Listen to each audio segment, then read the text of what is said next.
La Universidad Pedagógica Nacional del Estado de Chihuahua te invita a vivir un programa que te educa y te transforma. Bienvenidos y bienvenidas. En un mundo lleno de miradas catastróficas sobre la educación, necesitamos más que nunca esperanzas practicables e inspiraciones alcanzables. Hola, ¿qué tal amigos, amigas? Bienvenidos a su programa de Radio UPNESH, Educar para Transformar. Estamos transmitiendo en vivo desde la 88.1 FM desde Radio Universidad. Recordarles nuestro teléfono en cabina es el 614-439-1842 para que sean parte de este programa y nos puedan hacer una llamada o nos dejen un mensaje y pues podamos interactuar con ustedes. Desde Radio UPNESH agradecemos mucho el espacio que nos brinda la UASH Radio Universidad y también aprovechamos para mandarle un saludo a nuestra rectora, la maestra Graciela Velo, a nuestra coordinadora de comunicación social, Daniela Barrio Pedro, y a Melanie López, que se encarga de todo el diseño de este programa. Recordarles que somos la Universidad Pedagógica Nacional del Estado de Chihuahua, somos una institución de educación superior permanentemente dedicada para la formación, actualización y desarrollo de profesionales éticamente responsables con la educación. UPNESH cuenta con más de 4.500 alumnos, estamos en 12 unidades en cada una de las regiones de nuestro estado grande. También recordarles que para mañana vamos a estar transmitiendo este programa a través de nuestras redes sociales, YouTube, Facebook y X, para que nos dejen un mensajito, compartan la publicación y también podamos estar interactuando con todos ustedes. El día de hoy vamos a tener dos invitados de lujo que nos van a estar acompañando. En la primera parte se encontrará con nosotros en esta programación de gala y especial, nada más y nada menos que el maestro Arturo Ramos Jaques, quien compartirá con todos ustedes todas sus experiencias que tiene como escritor y productor de libros. También se encuentra con nosotros la licenciada Carla Arellano Ornelas, ella es la directora de la Fundación Fátima IBC, y que va a estar platicando con nosotros un poquito de todas las cuestiones que habla de esta fundación. Bueno, pues así arrancamos este programa de Radio UPNESH, Educar para Transformar. Participa con nuestros invitados especiales. Y como les decía, ya está con nosotros aquí el maestro que viene a compartir con nosotros toda su experiencia como escritor, como productor de libros y sobre todo pues su experiencia como maestro a la comunidad universitaria y con todos ustedes. Maestro, muchas gracias por acompañarnos el día de hoy. Al contrario, ustedes muy amables por invitarme. Pues antes de iniciar con esta charla, con esta plática, queremos conocerlo, queremos saber quién es usted, a qué se ha dedicado, un poquito de su historia de vida, que nos comparta en este espacio para poderlo conocer más, maestro. Claro que sí, muchas gracias, sobre todo a la compañera rectora, la maestra Graciela Velo, que pues no nos pudo acompañar, pero desde aquí un saludo. Sí, yo soy originario de la región de Cuauhtémoc, de Colonia Anáhuac, en el municipio de Cuauhtémoc. Nací allí un 5 de enero de 1957 y ahí hice mis primeros estudios desde preescolar hasta educación primaria. Y cuando termino mi educación primaria, por razones económicas que no pude cursar la secundaria en mi pueblo natal, concurso para una beca y resulto agraciado en ese concurso que se hizo a nivel nacional para ingresar al sistema de escuelas secundarias tecnológicas agropecuarias, que antes eran escuelas agrícolas. Esa beca me dio a mí el derecho de cursar la secundaria, pero para eso hubo de trasladarme hasta la Sierra Norte de Puebla, en la comunidad de Zaragoza, en 1971. Y ahí egresé en 1974, ingreso a la Escuela Normal Rural de Ayotzinapa, la Raúl Cedro Burgos, y también se atraviesa la cuestión económica y ya no podía trasladarme hasta allá y me tuve que cambiar 2 años después de haber cursado 4 semestres, me trasladé hasta la Escuela Normal Rural Plutarco Elías Calles del Quinto Sonora. De ahí soy egresado. Y Posteriormente, a la par de magisterio, que empecé a ejercerlo desde la comunidad de Yepaxic, en el municipio de Temozachic, es una comunidad colindante con el estado de Sonora, ingresé a la Escuela Normal Superior, en donde cursé la especialidad de psicopedagogía. Ahí fueron 4 años. Y al egresar de ahí, de la Escuela Normal Superior José Medrano, en 1984, ingreso a la Universidad Pedagógica Nacional, en donde ya me especializo como licenciado en educación primaria. Pues tiene varios recorridos y llegó hasta la Universidad Pedagógica Nacional también aquí con nosotros. Sí, también hubo oportunidad ahí de mantenernos más o menos actualizados, y en 1991 me trasladé a La Habana, Cuba, en donde cursé un seminario en psicología infantil y creatividad.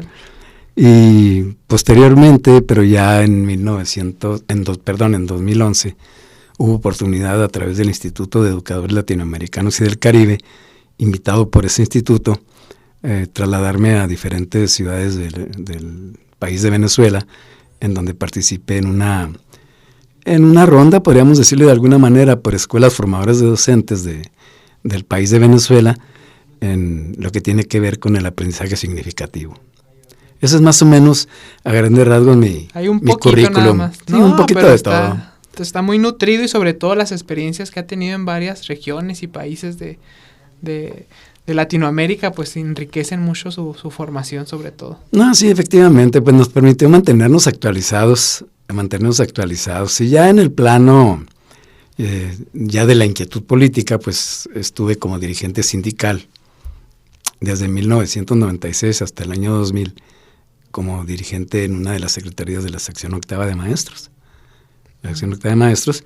Y al salir de ahí, fui invitado por el gobierno del estado para hacerme cargo de un departamento en la Secretaría de Educación y Cultura, en el Departamento de Recursos Humanos, en Servicios Educativos del estado de Chihuahua.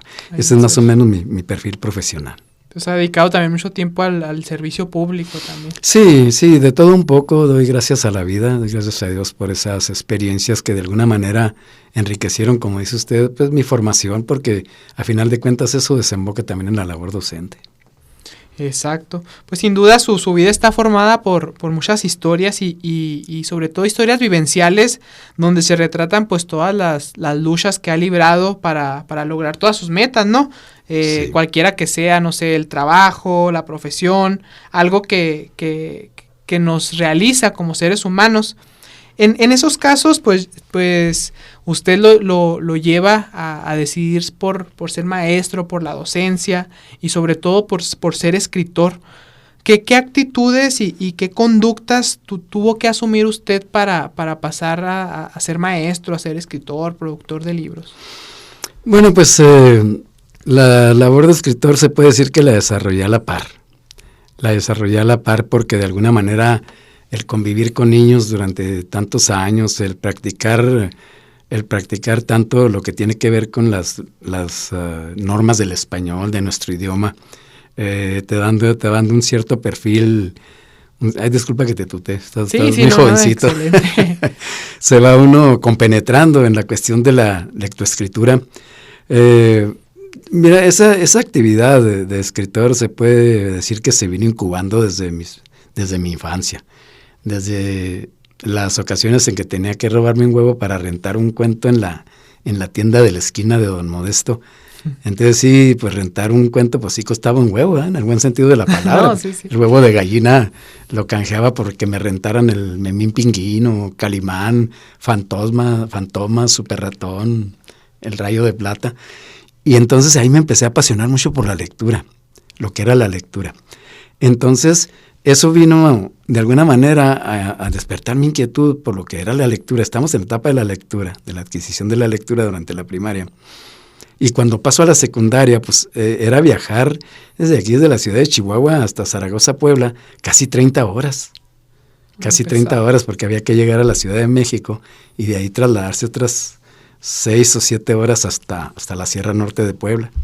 Entonces llegó un momento en que había la librería La Prensa ahí en la vieja central camionera, y empecé a decir, bueno, y si brinco del cuento, de la revista propiamente, la revista semanal, a la literatura, a lo que ya la novela. Por ejemplo, el primer libro que leí, La isla de los hombres solos, pues yo me lo tragué prácticamente desde Chihuahua hasta Puebla. Y es un novelón tremendo, muy grueso. Y de ahí ya no dejé la lectura. Y la misma experiencia de docentes nos dice que la lectura y la escritura caminan juntos. Entonces, recuerdo otra obra también que leí cuando me cambié de Ayotzinapa hasta el Quinto Sonora, pues había que viajar casi 40 horas. Entonces, me acuerdo mucho que andaba muy de boga El Exorcista, allá a mediados de los 70s. Sí, estoy bien. Entonces, compré la novela, y es un libro demasiado grueso, de Wilmer Blake, y la leí desde Chilpancingo hasta Navojoa, Sonora. Yo terminé la novela del Exorcista.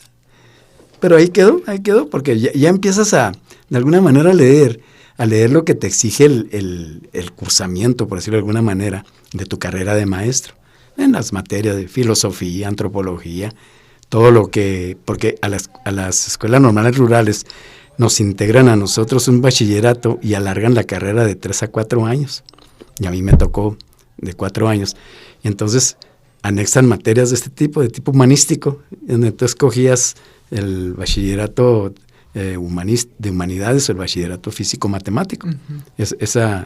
Para ver si seguías la carrera de maestro, continuabas con eso, o te ibas a Chapingo, a la Universidad de Agricultura de Chapingo, o a cualquier escuela, a la UNAM inclusive. Y entonces ya se limita mi lectura a leer los textos para aprobar las materias.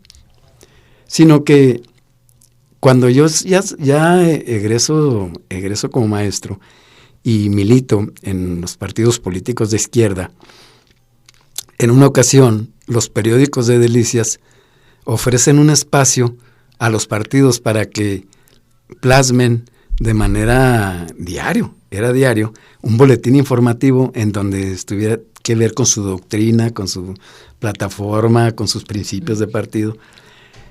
Y nadie le quiso entrar. Y a mí se me ocurrió sugerirle al secretario general del partido en la región de Delicias que yo me hacía cargo. Y diariamente yo publicaba. Yo le entregaba a la prensa, en aquel entonces era el periódico Vanguardia, no miento, era el periódico Tribuna de la ciudad de Delicias. Entrego un panfleto, pero desaparece y llegan novedades, desaparece y llega Vanguardia. Entonces, cuando ya perdimos la elección, los periódicos, que ya me iba a retirar yo, el periódico El Diario de Chihuahua me invitó. Me dijo, usted se ve que tiene madera como para su opinión como analista político, colabore con nosotros a través de Francisco Pizarro Chávez. Y acepté, y entonces publicaba ya de manera semanal un artículo, pero eminentemente político, de analista político. Uh-huh. Pero a lo mejor tenían mucha necesidad de que yo les agradezco mucho porque les debo mucho de mi labor de escritor a Diario de Chihuahua. Estarían muy necesitados, yo creo, de analistas, porque yo aprovechaba para hacer trampa y en lugar del análisis político, a veces metía yo historias rutinarias, historias del rancho, historias de... Haz de cuenta que estás oyendo cartas que vienen del rancho, o sea, el comportamiento de los pueblos, de los ranchos, los modismos, los chihuahuismos, y a la gente le empezó a gustar. Ahí estaba entonces Carlos Urquidi, estaba Flor Vargas también, y ellos, Fernando Andazola, y eran ellos los que me recibían los trabajos. Y claro, ellos ponían los bocetos y adornaban más el artículo. Y entonces le empezó a gustar a la gente y me empezó a gustar a mí. Y llegó un momento en que yo ya no escribía de política. Dije, no, pues esto no tiene remedio, pues, los políticos no tienen remedio, que me estoy desgastando. Entonces, empecé a escribir puras historias cotidianas, cuento o relato. cuento o relato. Claro, yo le llamaba de esa forma, pero no tenían ni parecido a lo que es el formato literario de lo que es cuento o relato. Simplemente narrativa, mi narrativa. Contaba del perro de la casa, de la chiva del vecino, de la vaca de fulano, sutano. Historias emanadas de mi experiencia de niño, de mis experiencias de niño en una región como Anáhuac, que era una región muy pequeña, apenas estaba empezando a crecer cuando llegan las 3 industrias, celulosa de Chihuahua, viscosa y ponderosa, y empieza el boom. Pero entonces era un rancho, era un ejido. Y yo empiezo a escuchar historias de los viejos y las contaba yo en mi página de Diario de Chihuahua. Ahí las iba a meter. Diario de Chihuahua. Y entonces de ahí nace mi inquietud. Y después de 20 años, porque la escritura es evolutiva, la lectura y la escritura son evolutivas. Entonces dije yo, bueno, ¿qué estoy haciendo yo en la página del periódico? Lo digo con todo respeto, yo no me canso de agradecerle. Elias Montañez, en paz descanse, lo dirigía también. Los Borunda. Dije yo, ¿y si brinco de la página a la producción de libros? Y entonces me puse esa tarea y produzco en 2001 La Tierra Larga, que es un libro de pura narrativa, que es un género que se facilita más desde mi punto de vista, ¿no? Desde mi punto de vista, es el género literario que se facilita más porque únicamente vas contando, vas vaciando lo que traes en la mente con tus propias palabras. Ya de la edición después que se encargue la editora, para eso le pagas. Sí, para eso le pagas. Corrector de estilo, que se encargue el corrector de estilo. Tú vacías en la página en blanco, que es tu trabajo de escritor, perderle el miedo a la hoja en blanco, desemboca en la historia, y publiqué 26 historias, todas con modismos, chihuahuismos y regionalismos. Y ese libro, una edición de 2,000 ejemplares, se agotó en menos de 3 meses. Un éxito. Gustó muchísimo. Y entonces, pues ya picado y en la barra, como vulgarmente se dice, produzco luego en 2003, bueno, para empezar, La Tierra Larga tiene ese título porque se refiere a la labor que cultivaban mis padres. Y le decíamos La Tierra Larga porque eran surcos de 500 metros. Bastante. Era la Tierra Larga. Uh-huh. ¿Por qué era Tierra Larga? Porque la otra tierra era la tierra del pozo, que así se llamaba porque tenía un pozo. Y es un pozo, no te imagines, un pozo eléctrico y que con 12 pulgadas de agua. No. Se hizo el pozo ahí de manera natural. Y ahí lleno de pichicuates, tripoletas y más, ¿me entiendes cómo? Uh-huh, sí. Y entonces, este segundo libro que produje en 2003, yo lo titulé La Cuesta. ¿Por qué La Cuesta? Porque en él narro, a través del cuento y del relato, las experiencias mías en los empleos que tuve que desempeñarme. Y eso diciéndole elegantemente, ¿no? Panadero, vendedor de chicles y limpiador de zapatos, paletero, X. De todos los oficios. Ayudante, sí, de todos los oficios. Ayudante del señor que vendía las frutas, del señor que iba al pueblo a vender las especias. Yo le cargaba las cajas y nomás con que me diera una portola con unas galletas saladas, con eso tenía yo. Ese era mi salario. Pero encantado. Entonces, en La Cuesta, yo aprovecho para platicar las experiencias a mi manera, desde mi modo de escribir, que sí ha gustado a muchos y a otros no. Pues son libros, socializas tu escritura y al último terminan siendo un producto en donde tú compites con todo el universo de escritores uh-huh. y esperas tú ser favorecido con el gusto de la gente. Entonces, ahí también son 26 historias. A lo mejor dirás tú, ¿por qué también 26? Porque yo soy muy admirador de Juan Rulfo. Y El Llano en Llamas tiene 26 historias, 26 cuentos. Claro, pues yo no soy ni la sombra de ese escritor, pero de alguna manera, tú, como escritor en tus inicios, buscas inspiración, buscas de alguna manera un modelo, un punto de arranque que te haga penetrar en el mundo de la escritura. También admiro a Jorge Ibargüengoitia y su sátira, ¿no? Y eso fue en 2003. Hice una pausa y empiezo a elaborar yo mi primer novela que ve la luz 15 años después. Y yo la titulé La Fragua. ¿Por qué La Fragua? Porque es una paradoja de una máquina que moldea el acero, que le da forma, que lo fragúa, ahora sí, literalmente, a los golpes que nos da la vida y nos hace seres humanos. ¿Qué tan buenos, qué tan malos? ¿Quién sabe? por eso tiene la fragua, es una paradoja. Y ahí sí, ahora sí me dejó caer. Con todo, desde mi lugar de nacimiento, desde que cursé el preescolar, el kinder en un colegio de monjitas, no porque tuviera dinero, era un colegio particular, sino que los colegios particulares, de acuerdo a la ley, estaban obligados a compartir el 15% de becas con gente de pocos recursos. Y le tocó. Y me tocó la bola negra. ¿Por qué la bola negra? Porque en un domingo saliendo de misa, con mi mamá, que en paz descanse, labor del padre, y le dice, porque yo soy gemelo, mi hermano ya falleció, en paz descanse, y dijo, oye Genoveva, ¿y tus hijos qué estudian? No estudian, pues es que no tenemos la manera. ¿Cómo que no? Mételos aquí al Colegio México, de allí en Anáhuac. Pues craso error, porque pues entre monjas no anda el diablo, ¿me entiende cómo? Pues yo ahí duré, ¿qué serían? 5 o 6 meses.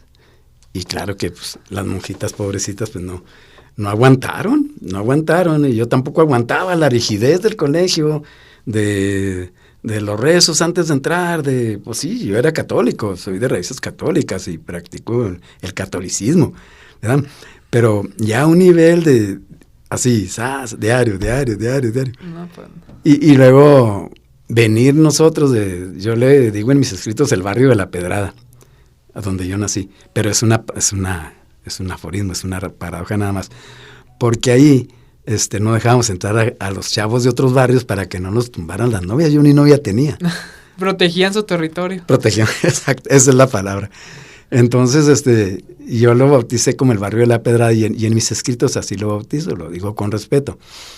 Entonces, venir de una situación tan precaria, porque había mucha pobreza, y entrar a un colegio en donde la gente era gente acomodada, hijos de profesionistas, de todos los doctores, ingenieros, licenciados que trabajaban en las plantas de Colonia Anáhuac, pues obviamente era una lucha de clases salvaje, ¿entiende cómo? Y claro, pues me respetaban, yo los respetaba y se peleaban conmigo y yo me peleaba con ellos. Total que no funcionó. Y de ahí fuimos ahora sí que al Kinder Federal, al Kinder de Ejido. Así fue. ¿Y por qué le digo esto? Porque de alguna manera ahí empiezas a forjarte. Por eso de ahí el título de ese libro de La Fragua. Y el más reciente libro que yo no lo titulé, pero lo relaciono con la pandemia, en donde nos sorprendió a todos, no salía para ningún lado. Yo me propongo en 2020 escribir el más reciente libro, que se llama Troja de Cuentos y Relatos, que es una serie de historias muy parecido a la Tierra Larga y a La Cuesta, pero actualizado. Entonces, yo comparo La Tierra Larga con Troja de Cuentos y Relatos, que publiqué en 2020, de ahí me refiero yo que la escritura es evolutiva. Y digo yo, cuando veo la Troja de Cuentos y Relatos y veo la Tierra Larga, digo, caray, eso dije yo, eso escribí. Uh-huh. Entonces, todo lo que evoluciona. Sí. Y ahorita estoy produciendo una novela que espero Dios me conceda salga este año, y va a ser completamente diferente. Aprendes a leer, aprendes a escribir, pero si sigues leyendo y escribiendo, sigues aprendiendo. Yo les digo a los maestros, yo fui supervisor escolar, les decía yo a los maestros y a los padres de familia, a leer y a escribir, se aprende leyendo y escribiendo, no le busquen. Nada más. No hay más. Y entonces, pues ese ha sido, de alguna manera, mi currículum como escritor. Convivo con todos los escritores de Chihuahua, participo en varias ferias de libro, a donde quiera que me inviten voy, a cualquier feria, así como el gallero Lorenzo Benavides llegaba con su gallo de oro a todas las ferias de Zacatecas, de Querétaro, de Aguascalientes. Yo voy con mis libros a San Cristóbal de las Casas, y yo voy a La Habana, incluso mis libros llegaron hasta la IUTEP del Paso, en el departamento de escritura hispanoamericana, y yo me siento muy halagado porque de alguna forma la escritura me ha abierto muchas puertas que yo no imaginaba que existían. Y es una experiencia porque pues yo cuando estudié para maestro yo no esperaba, yo me jubilé hace 10 años y descubrí una nueva profesión, que es la escritura, que es como escritor, y ahí andamos en la faena, con nuestro propio estilo, tratando de perfeccionarlo, porque no solamente decir, bueno, pues la escritura es evolutiva, sino además hacer el esfuerzo por publicar obras mejores. Hay mucha competencia, el público merece obras de calidad, la escritura debe ser universal. El hecho de que yo emplee muchos chihuahuismos y muchos modismos y regionalismos en mis páginas no significa que se las dejo de tarea al lector, pero al lector no le puedes también entregar la lectura regurgitada. O sea, no le puedes... Me decían a mí, pues, publique un vocabulario, profe, al final de su libro, no le entiendo nada. ¿Qué quiere decir con qué jais? ¿Qué hubole? Éitale, ¿cómo está? No. Nomás nosotros de Chihuahua. Sí, nomás, pues es que nomás para los de Chihuahua. No, mire, lo que sucede es de que en cada párrafo, si usted se fija, empleo el chihuahuismo, pero se va hilando la historia de tal manera que usted tiene que deducir el significado de esa palabra.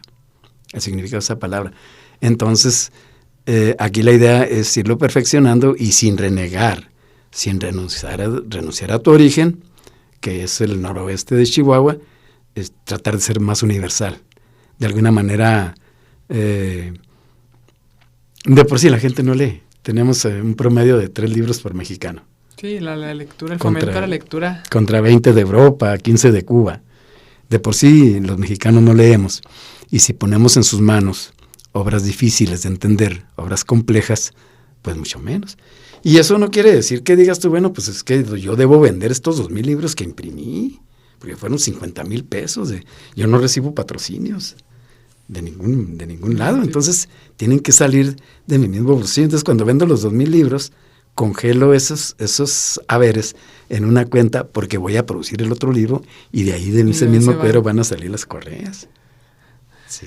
No, pues estamos muy contentos, maestro, de poder escucharlo, de conocer su historia, de todo esto que está realizando. Nos está dejando picados para estarlo invitando varias veces aquí al programa y también a las unidades de la Pedagógica Nacional, porque es muy importante que los alumnos conozcan de toda su historia, que usted ahorita ya me tiene bien motivado para buscar sus obras, para leerlas, para compartirlas, y esto pues se debe de ir fomentando sobre todo en alumnos que se están formando para ser educadores, para ser maestros. Acercarlos a la lectura.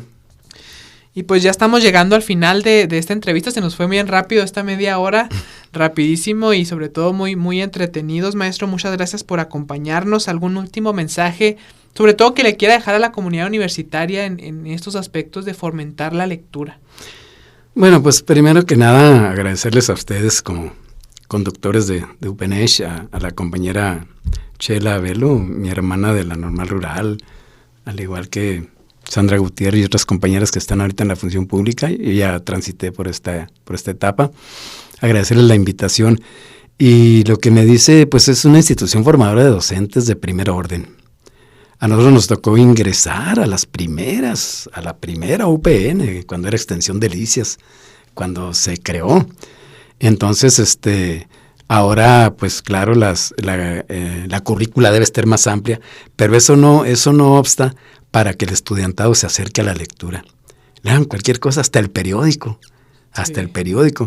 Produzcan sus propias autobiografías sencillas, no se metan con ortografía, eso déjenselo al editor, no se metan todavía con la sintaxis, con la gramática, con la lingüística. Escriban lo que sientan, lo que vivieron ese día. Si una persona escribe en la noche lo que vivió durante el día y lo plasma en una hoja en blanco, en el año va a tener un libro de 365 hojas, que es lo que mide, que es el volumen de la fragua que yo escribí. Entonces, decirle a sus estudiantes en la UPN que no tengan miedo, que venzan ese temor y plasmen sus experiencias diarias, y quienes tienen ya la facilidad de escribir, pues bienvenidos. Y si yo de alguna manera puedo colaborar, yo me pongo a las órdenes de Universidad Pedagógica Nacional de Chihuahua. No, pues muchas gracias, maestro, por este primer acercamiento. Esperemos tenerlo aquí muchas veces en este programa. Él es el escritor y maestro Arturo Ramos Jaques, que acaba de compartir con nosotros un poquito de su experiencia, de su vida, de sus obras y sobre todo pues motivándonos para escribir y para fomentar la lectura. Muchas gracias y continuamos aquí en Educar para Transformar, Radio UPNESH. Muchas gracias. Participa con nuestros invitados especiales. Y pues ya estamos aquí en Radio UPNESH, Educar para Transformar, y en esta segunda entrevista les dijimos que íbamos a tener 2 invitados de lujo. Pues viene con nosotros la directora de Fátima, ella es la licenciada Carla Arellano Ornelas, que viene a compartirnos un poco de su experiencia y sobre todo de las grandes acciones que están realizando en esta institución de beneficencia pública y sobre todo compartirnos qué acciones están. Pues muchas gracias por acompañarnos el día de hoy, licenciada. Gracias por la invitación. La verdad es que me da mucho gusto poder estar con ustedes. Aprecio mucho a la institución, a la UPNESH. Quiero compartir contigo que ahí en la UPNESH me tocó a mí hacer una especialidad en género y bueno, pues es mucho el aprecio que tengo por la institución y gracias por la invitación el día de hoy. No, gracias a usted por acompañarnos y sobre todo, pues que es parte de la comunidad universitaria, ya como egresada de esta especialidad y sobre todo, pues es una historia de éxito más de la UPNESH, que esta especialidad, pues me imagino que le ha permitido seguir desarrollándose profesionalmente. Sí. Y antes de iniciar con esto de Fátima, nos gustaría que nos platicara un poquito de usted, quién es Carla Arellano, qué ha estudiado, a qué se dedica, sí, y para pues presentarla y conocerla aquí. Gracias. Bueno, mira, Carla Arellano Ornelas, tengo yo aproximadamente 16 años trabajando por los derechos humanos de las personas, específicamente, y quiero platicar aquí con ustedes, sí, me he enfocado mucho en los derechos humanos de las mujeres. Básicamente mi trayectoria es como en esta área, por eso es del interés de haber podido tener la oportunidad de estudiar con ustedes ahí en la UPNESH la especialidad en género. Y bueno, yo estudié administración de empresas con especialidad en recursos humanos y posteriormente tuve la oportunidad de hacer esta especialidad en género. Y bueno, pues tuve la oportunidad de trabajar mucho tiempo en la administración pública estatal, específicamente en una institución que lucha por los derechos humanos de las mujeres.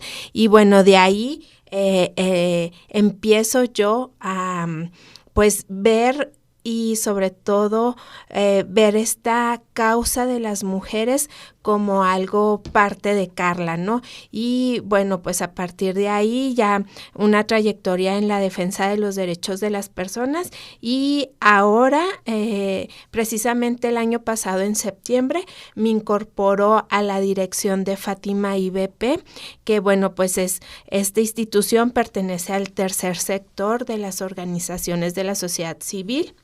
Y bueno, ahora trabajando otra temática de derechos humanos y pues ahora en la defensa de los derechos humanos de las personas con VIH-Sida.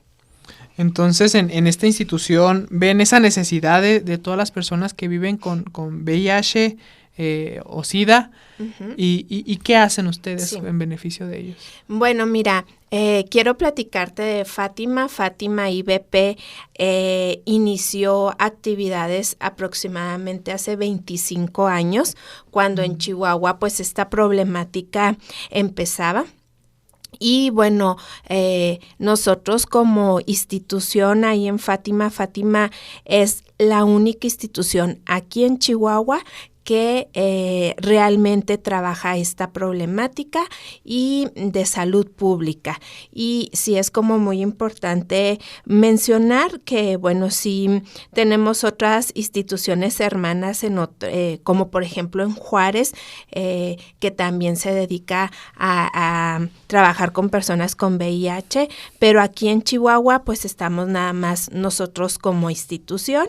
Y lo primordial cuando surge Fátima era como esta parte de dar atención a estas personas con esta problemática de salud, y conforme va avanzando el tiempo vemos que pues lo más importante también dentro de esto era la cuestión de la prevención, y ahorita actualmente pues trabajamos no nada más con personas con VIH, sino otras infecciones de transmisión sexual, y aparte lo que es la prevención del embarazo en adolescentes y todo lo que tiene que estar relacionado con la salud sexual de las personas, pues es un tema muy importante para nosotros, tanto la parte preventiva como en aquellos casos cuando ya se te diagnostica un tipo de enfermedad como el VIH o otras enfermedades como la hepatitis C, sífilis, y bueno, pues Fátima es como un espacio para las personas que tienen un primer diagnóstico en estas enfermedades y que necesitan asesoría, información de cómo hasta solicitar su servicio, pues sus medicamentos, sobre todo en el sector al que pertenecen o a donde se les puede canalizar. Y bueno, básicamente en la institución día a día realizamos pruebas a cualquier persona que acude en este tipo de infecciones que es sífilis, hepatitis C y lo que es el VIH. Tenemos un horario de 9 de la mañana a 1 de la tarde para hacer este tipo de pruebas, y bueno, pues las realizamos de lunes a viernes y el servicio es gratuito. Y bueno, pues ya teniendo el diagnóstico, el resultado sobre todo de estas pruebas, pues se canaliza, se les da ya una información a las personas de cuál es el proceso a continuar, ¿no? Y bueno, ya como personas beneficiarias de ahí de la institución, pues tenemos otros servicios, que es entre ellos la atención dental, la cuestión también médica, la cuestión de lo que si te hace falta algún medicamento que no te lo estén surtiendo en tu servicio médico, y la atención psicológica también para el beneficiario, pero también para sus familias. Y la cuestión de tenemos grupos de autoapoyo, grupos reflexivos para poder trabajar toda la cuestión, ahora sí que de salud mental para las personas con este tipo de diagnóstico. Pues sin duda es una información y sobre todo un acompañamiento integral. Y yo aquí veo 3 etapas muy importantes que me gustaría que nos platicaras. Uh-huh. Ustedes ven la prevención, sí, la atención y el acompañamiento para poder vivir con esta enfermedad que tristemente ha sido muy estigmatizada durante muchos años por la televisión, la radio, etcétera. Y ha existido ya durante muchos años.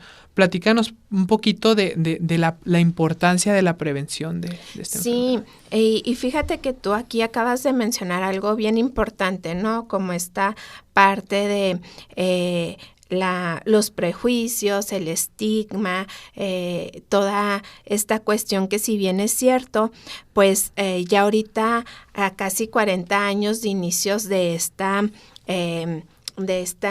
problemática de salud, pues sí podemos ver avances en la cuestión médica, pero sí también yo creo que en la cuestión sobre todo de la cuestión más de prejuicios, discriminación, la seguimos viendo y pues la siguen viviendo las personas con esta problemática de salud. Y hay que recordar que ahorita pues ya también lo podemos ver como no nada más como una situación de muerte, sino realmente que es una enfermedad crónica. Entonces, si la persona sigue su tratamiento y es diagnosticado a tiempo, pues puede tener lograr una mejor calidad de vida. Y la prevención pues es lo esencial. Si bien yo comento y a veces hemos platicado en otras entrevistas que hay que pensar el costo médico que implica los medicamentos, las personas que son diagnosticadas con esta enfermedad, con este problema, y que yo creo que en ocasiones la salud, siempre si buscamos la prevención, sería como lo ideal, ¿no? Sí. Y bueno, pues a veces es como un tabú todavía seguir hablando de la sexualidad de las personas, y creo que eso es bien importante. Lo primordial pues sería la cuestión de protegerte al momento de tener relaciones sexuales, y pues eso es como la cuestión preventiva, hablar con las juventudes sobre lo importante de que ellos se protejan, de que sepan de que existen las infecciones de transmisión sexual. Es como muy importante toda esta parte en la prevención.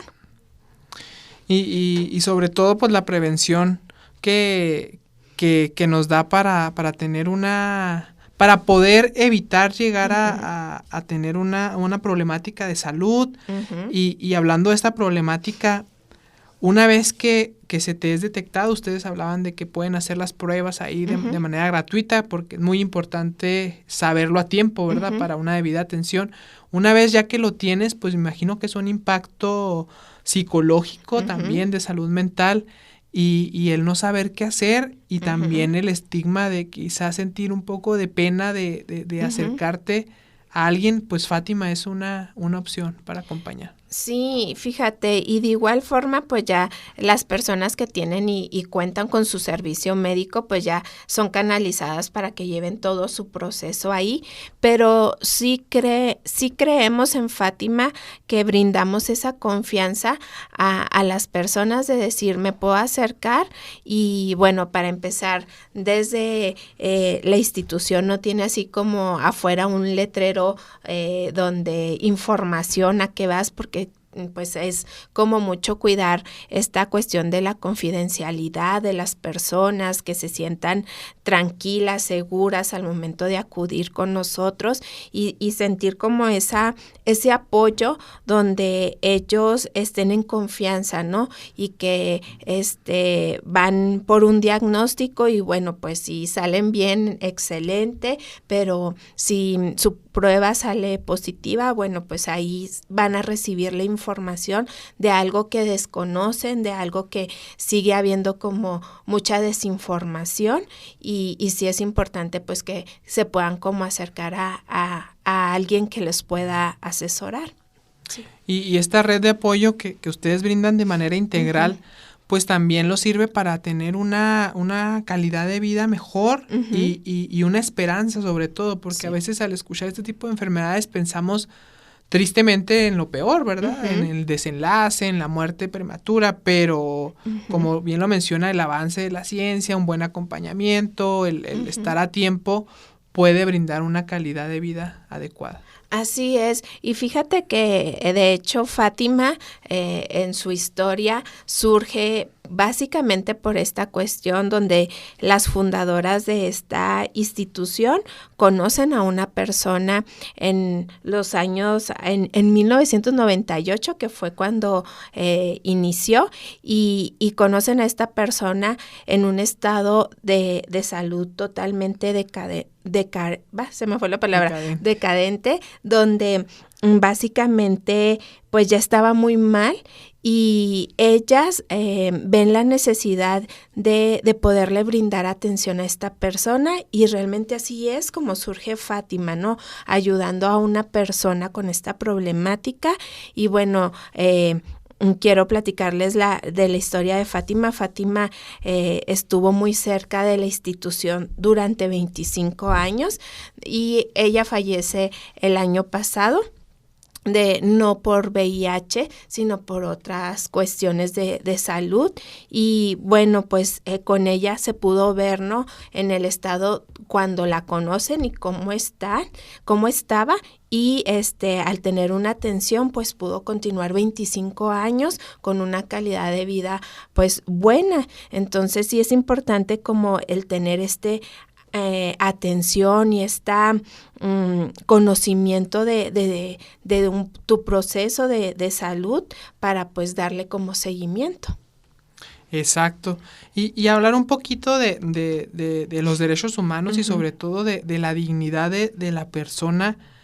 Yo creo que también es un reto muy grande socialmente y personalmente el luchar por la dignidad de estas personas para que no sigan siendo estigmatizadas. Sí, y fíjate que yo creo en uno de los ámbitos también bien importante es en la cuestión laboral. Y ahí lo vemos, ¿no?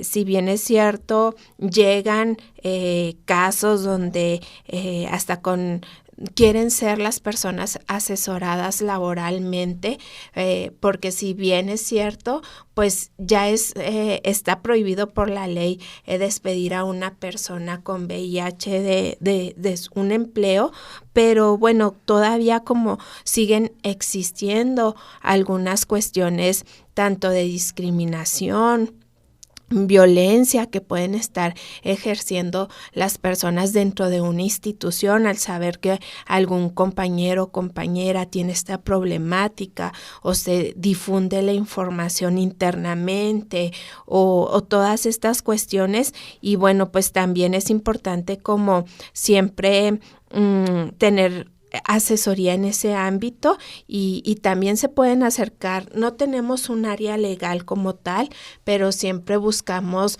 con la experiencia que hemos tenido en estas temáticas apoyar a las personas en pues ir a darles un acompañamiento para poner una queja de derechos humanos o ir viendo como estas cuestiones de cómo poder hacer también visible esta problemática que viven las personas ante una situación de discriminación.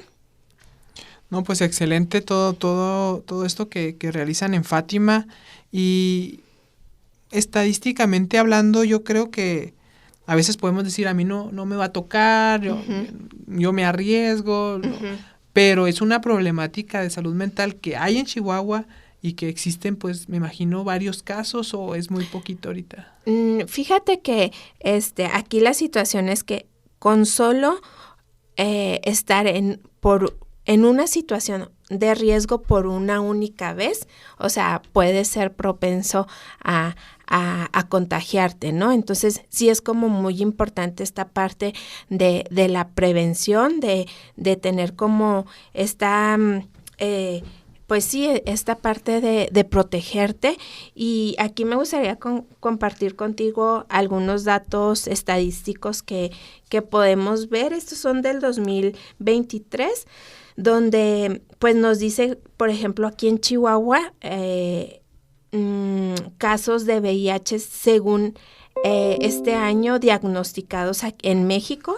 Bueno, en México en 1983 se diagnosticaron 67 casos y en el 2022 casos diagnosticados tenemos 17,620.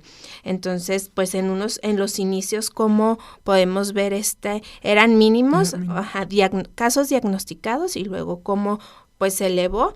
Y aquí en Chihuahua en el 2023 tenemos casos diagnosticados 8,295 de hombres y de mujeres 1,763, un total de 10,058 casos diagnosticados. Y bueno, pues también esta parte de pues las personas que no todavía desconocen que tienen esta situación de salud, ¿verdad?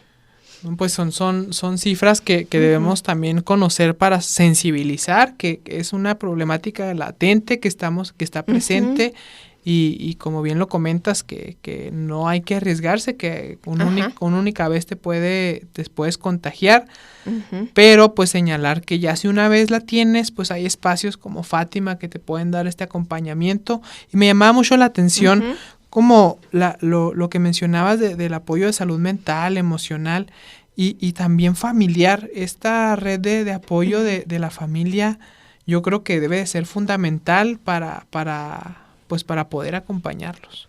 Sí, es elemental porque básicamente pues sabemos que cualquier problemática de salud no nada más afecta a la persona que directamente tiene la problemática, sino a todo su entorno. Y bueno, pues con este tipo de situaciones sí es un poco mucho más compleja, bueno, porque pues es como la aceptación de decir primero que si así lo desea la persona diagnosticada y quiere compartirlo, pero todo ese proceso, ¿no? O para poder compartirlo con la familia, pues el acompañamiento también terapéutico es súper importante, y luego ya cuando se lo dicen a sus familias, pues que ellos puedan también recibir como una información. Y aquí en las estadísticas que yo te mencionaba, también me llama la atención que dice que por cada una persona diagnosticada por VIH, hay 8 más que viven con el VIH, pero no lo saben. Entonces también como esta parte fuerte, ¿no? De hacer un llamado que realmente, pues no confiarnos como decir, ay, pues es una problemática de salud que ya no se mueren las personas por eso y bajar como la guardia, sino realmente sí seguir con la cuestión pues preventiva es lo esencial. Y el hacerte una prueba, pues no está de más, ¿verdad? O sea, no está de más el hacerte una prueba, y más que en Fátima, que es de manera gratuita, y en muchas instituciones de salud, el hacerte la prueba, pues puede evitar que haya una red de contagio. Sí, y bueno, nada más recordar que hay 3 formas de que se transmite el VIH, y bueno, pues una es la sexual, la sanguínea y la perinatal. Entonces, básicamente, pues estas son las únicas formas por las que se puede transmitir el VIH, y no por saludar a una persona con VIH. No es una gripe. Ajá, exactamente. Ahora pues lo veíamos con el COVID, ¿no? Entonces sí, no es, como tú mismo lo dices, una gripa, sino se transmite por vía sexual, sanguínea y la perinatal.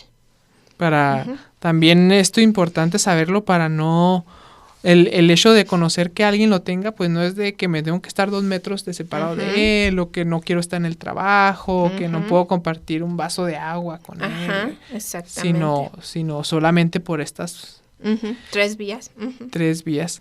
Y sobre todo, pues ya en las personas que lo tienen y que tienen este acompañamiento, pues tienen también una conciencia para ellos cuidarse, para poder tener sus relaciones sexuales, para la convivencia y poder tener una vida pues normal. Así es, y bueno, pues yo creo que en esta parte de la sexualidad es un compromiso de todas las personas.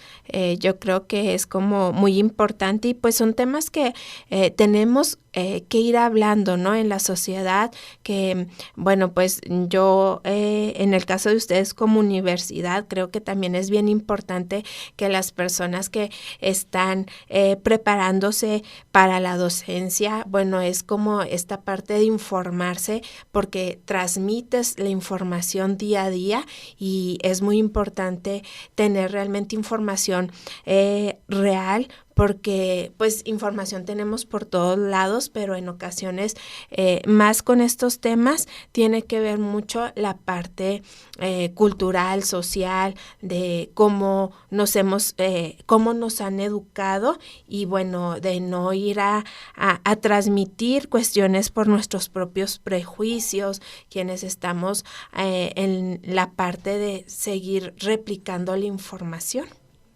Exacto. Pues ya estamos llegando al final de esta entrevista y de este programa. Agradecerle mucho por acompañarnos, por brindarnos toda esta información, y también agradecerle por esta gran motivación de vida, de que cambian muchas vidas, previenen muchas cosas, pero sobre todo el acompañamiento a la dignidad del ser humano.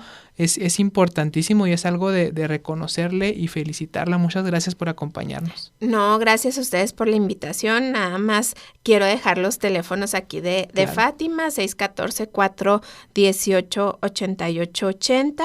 Y bueno, pues estamos a la orden. La verdad que para las instituciones de las organizaciones civiles es bien importante estos espacios para transmitir el trabajo que realizamos día a día. Gracias por la invitación. No, y verá que lo vamos a transmitir en todas las unidades y también con las personas que nos escuchan.